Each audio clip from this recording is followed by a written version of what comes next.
Hi, Lisa from Less Stuff here, and welcome to day 20 of Where's My Courgette? Now look what happened. Okay, I'm lying. This isn't actually a courgette, it's a squash plant that I bought from the market, but it looks a little bit like a squash plant. It's a Hungarian blue, and it's a massive, great big vegetable when it finally grows, with really lovely deep orange flesh, and I'm hoping that that's going to lead a very happy life in my garden. I brought it in to show this little monkey what it's supposed to look like when it grows up, and also to talk about the farmer's market where I bought it. Keynsham Farmer's Market, I think it's once a month on a Saturday, not quite sure, but full of really knowledgeable people. And I asked the lady who I bought the squash plant from if she had any tips about courgettes. She said use new seed, which I've done the second time, and she said plant it on its side. And she also said that this year her courgettes are kind of late, so they're not even sprouting yet.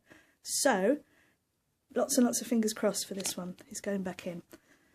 Squash is going to be planted in the garden a little bit later, and this one's going back in the hydroponics. So, on day 20, how's it going? My tomato plants are doing really beautifully. I've had to raise the canopy with the light a little bit. It's really easy to raise. All you do is you turn this screw and it just goes up or down. It's really easy. So we're looking at, how many leaves have we got there? We're just getting the first pair of real leaves. So when I get the second pair, oh, I think that one might be coming out. When I get the second pair, I'll think about hardening them off and putting them outside. What else is happening? Got loads of salad. This was the mixed salad leaves, and that's doing really well. Doing rather better in the soil than it is in the perlite, which isn't surprising because the perlite doesn't have any nutrients at all. Mr. P is going to be hardened off soon because he's too big for his boots. He can't go in anymore. But still, compare that with the one from outside. You know, that is really working, isn't it? So I might pop him in here instead.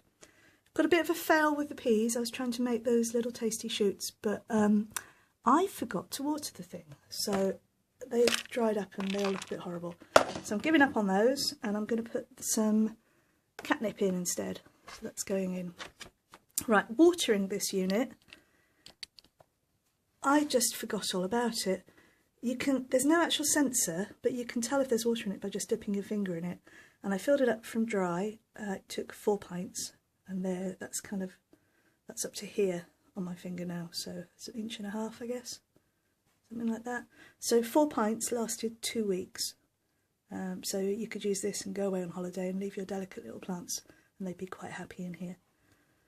So that's where we're at. I'm going to move... Oh, there's the peas on the floor. That's just what we need. Going to move this pea in here so it's a little bit nearer the light. Those two are going outside.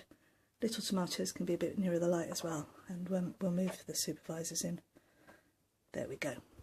That's it, day 20. Really, still really happy with this. I think for the money, it's a great little unit. It's a plug and play, no bother. Just don't forget to water it like I did. That's it. Now, next instalment, hopefully, with a bit of courgette news. As soon as it happens, watch this space.